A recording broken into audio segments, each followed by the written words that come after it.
It's funny because the principles are all the same, right? The principles you learned young with the horses are the same principles in making those decisions kind of as you've gone along. Even that gamble with the Aria at the time, from a real estate perspective, there's a reason the whole thing collapsed, but there's also a reason why there was so much money in that pillar of the economy in real estate as in general anyway, right? And even today, the Aria still got built, and whoever bought that from you for $5,000 made a killing off of that, right? Oh, yeah. So like, looking over time, there's things that you knew and you were willing to learn, the Michelin star restaurant, but from the pool to the bar to the sushi, right? Like, each time it's like, okay, I understand what are the most important factors. What are the key levers in each one of these businesses? And if you don't know it right away, over time, you'll figure out where the levers are. And, it's like solving a puzzle in a way, No right? doubt. No doubt. So, after Mandalay Bay, it was getting like, I was never at the Mirage. I loved working at the Mirage. At Mandalay Bay, it was a little bit more corporate and I hated it. Yeah. And at that time I was like, you know what?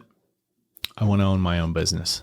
I didn't realize how little I knew and how dumb of a idea that was, but I was ignorant enough to understand, that, I guess I was smart enough to understand that I had to work hard enough because I wasn't smart enough. Yeah. Right. So, in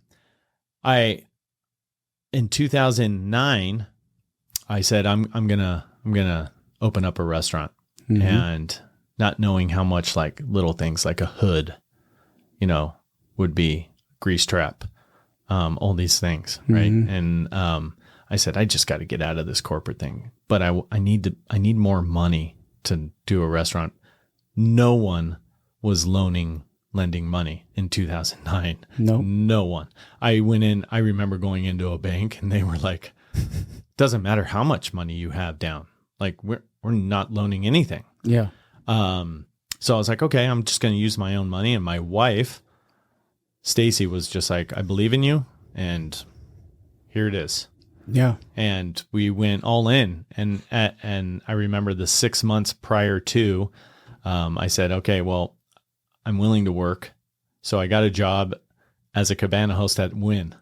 Nice. They hired me. So, I was a manager at Mandalay Bay, and I'm like, I'm only doing this. I'm a little bit older now. I was 29.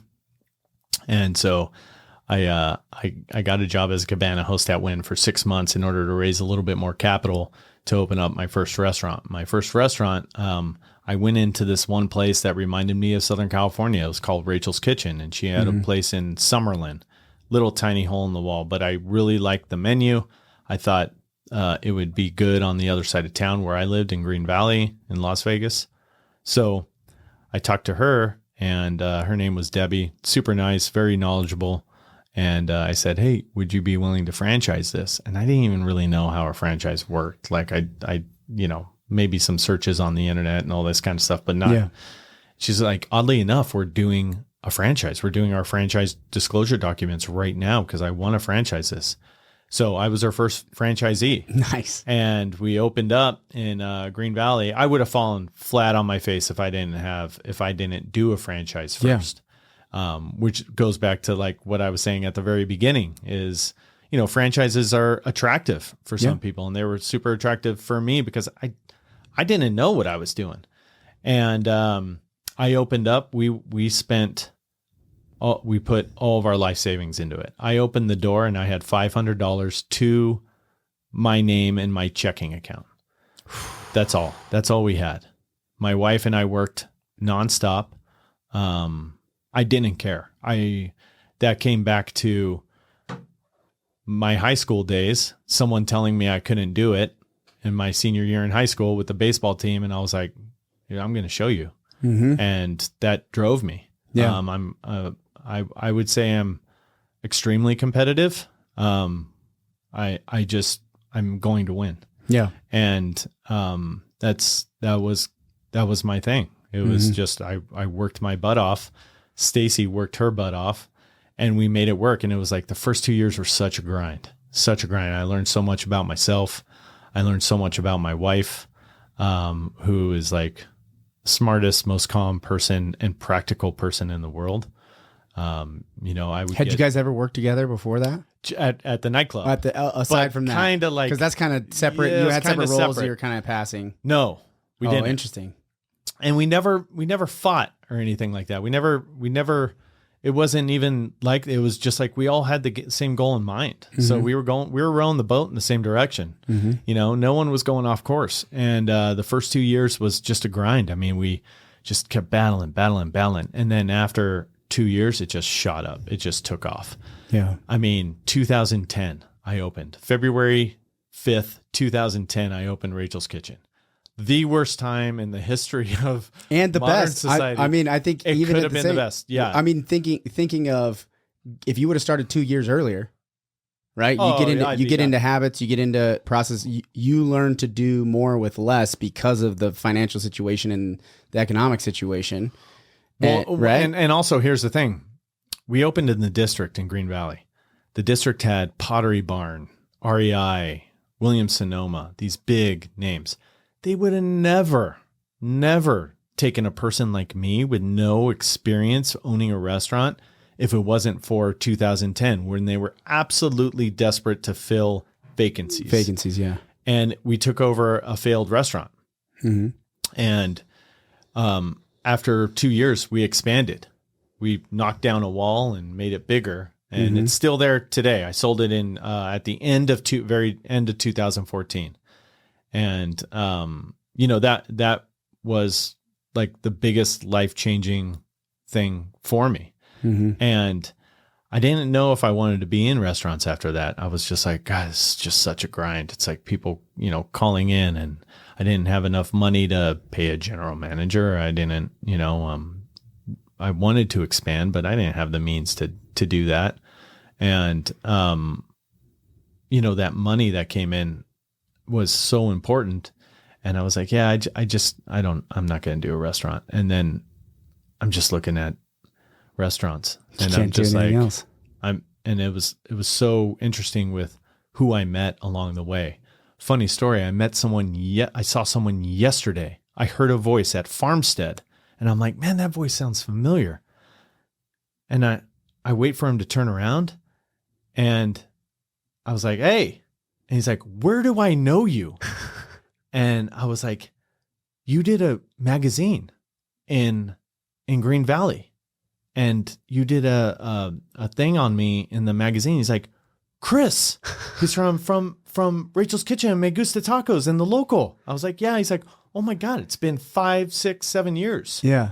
And he's doing a magazine here in town. That's funny. And he's like, I need to feature you. Yeah. He's like, this is so crazy. He's like, this is so crazy that this happened. Just randomly grabbing pastries at Farmstead. Yeah. And he's like, are you living here? So I kind of told him a quick story, and he was like, this is insane that, and it's just people that you meet along the way. Yeah. And it's pretty cool.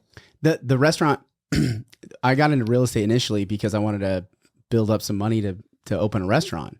And then you have kids. Yeah. And that was one of the questions I wanted to ask you too, is running a restaurant now with a family. Now, granted, you picked the right layout, in my opinion, because when I left BJ's, because I think the last shift I had, it was like 2:30 in the morning. And this is a restaurant. We closed at midnight. No doubt. But it was 2:30 in the morning when I'm like leaving, and they're just finished mopping, right? And I just remember leaving being like, I just don't want to do this anymore. It's just so late, and like you're having to kick out drunk people at 12 o'clock on a Friday or 1 o'clock on a Friday, because we were open till 1 on Fridays. But yeah, I was like, if I'm going to do a restaurant again, I'm going to do early, early dinner or just lunch and breakfast. Like that was one of the things for the local. The local was different for Me Gusta, right? Me Gusta opened at 11, closed at 8. The local stayed open till 11. And I less food at the local though. Less food, but more, drunk. Yeah. Right. Yeah. And I now I'm at the point in my life where I don't want that. Yeah. Yeah. It just it's not attractive to me. Yeah. And so that's one of the reasons we closed Kairos. We made the decision to close Kairos is because it was 11 to 7 or 11 to 8. And I said, coffee this space just kind of speaks coffee shop to me. And we could roast at FS Coffee Company. We could roast all the beans for future farmsteads. Farmsteads are flagship. Farmsteads are baby. And that's 7 to 3, even though sometimes I get wake up calls at 3 a.m. or 4 a.m., whatever. That's part of the business. I'm usually home by 5 or 6. Yeah. We're doing, crazy hours right now, especially my business partner, Lee. He's just the most insane worker I've ever seen in my life. He does not stop. Even when I'm with him, I'm like, dude, you are crazy. You're crazy. So he's in charge of, he's in Leeds right now. Yeah. And he's getting getting that warehouse open with our construction team and making sure people are there and making sure crews arrive and all that kind of stuff. And, he's putting up like the TVs and stuff, doing the security cameras and all that. And that's where we're at right now. We're at that warehouse in Leeds, signed a lease in Springville. And the purpose of that warehouse is for what? So getting back to the horse racing, right? Yeah. I need to call the shot before it happens.